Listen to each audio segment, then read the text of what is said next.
प्यारे बच्चों, मेरे YouTube चैनल पर आप सबका स्वागत है। बहुत से बच्चों को कठिनाई आती है संख्यावाची शब्दों को भरने में, जिसमें कि वाक्य के अंतर्गत उन्हें ये ज्ञात ही नहीं होता कि पुल्लिंग शब्द आएगा, स्त्रीलिंग आएगा या कि नपुंसकलिंग शब्द आएगा। उसके लिए हमें वाक्य को पढ़ना होगा और देखना होगा कि हमें वहाँ पर किस तरह के संख्यावाची पद का चुनाव करना है। मैंने इस एक्सरसाइज में अभ्यास से ये कराने की कोशिश की है कि बच्चों को पता लग जाए कि कौन सा शब्द यहाँ पर हमें सही लगाना है। पहला मैंने वाक्य लिया है, तत्र बालिके गायतः। तत्र का अर्थ होता है वहाँ, बालिके दो बालिकाएं गायतः गाती हैं। आपने पिछली वीडियो में देखा, मैंने कुछ चीज़ें सिखाई थी कि आपको सर्वनाम के स्थान पर पता लगे कि कौन सा क्रिया लगनी है। यहाँ हम देखेंगे, यहाँ पर है बालिके शब्द। अब बालिके शब्द जो है, बालिका, बालिके, बालिका, ये प्रथमा विभक्ति द्विवचन है। ठीक है, द्विवचन में आया यहाँ पर। और इसी तरीके से हमने गायती, गायतः, यहाँ भी हमने प्रथम पुरुष का द्विवचन लिया।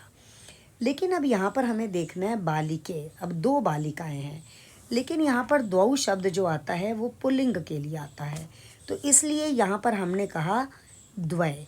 द्वय का अर्थ है दो, तो आ गया दो बालिकाएं गाती हैं। सप्ताहे डैश दिनानि भवन्ति। सप्ताह में डैश दिन होते हैं। अब कितने दिन होते हैं? 7। अब सप्ताह, अब यहाँ पर जो सप्ताह लिखा हुआ है ये तो बहुवचन में चला गया।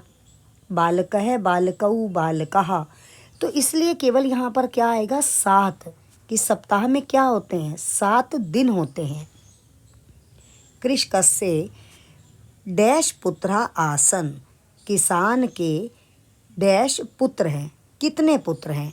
अब आप ध्यान देना, ये बहुत इम्पॉर्टेंट चीज़ है कि जैसे हमारे पास होता है चतस्र।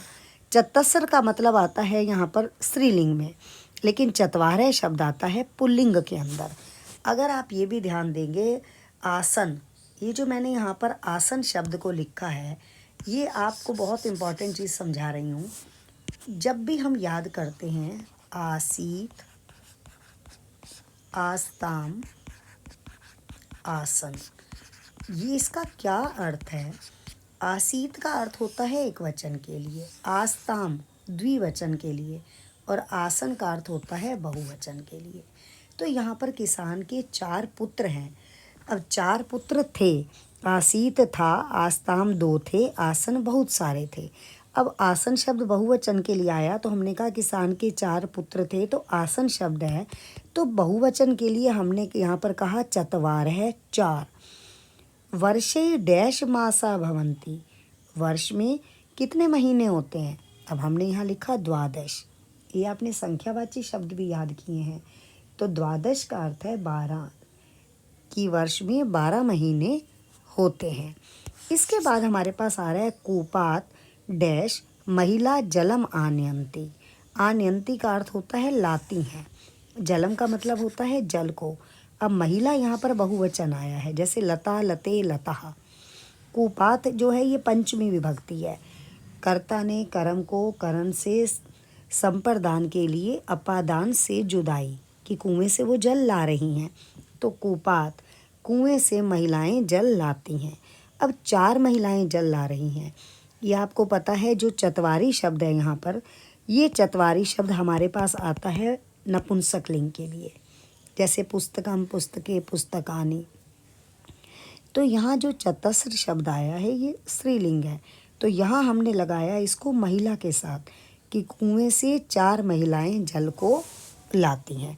इस प्रकार से हम संख्यावाची शब्दों को सीख सकते हैं। अभी इसके अतिरिक्त मैं कुछ रिक्त स्थान बताती हूँ, जिनको आप मुझे कमेंट बॉक्स में लिखिए कि आपको कितना समझ में आया है।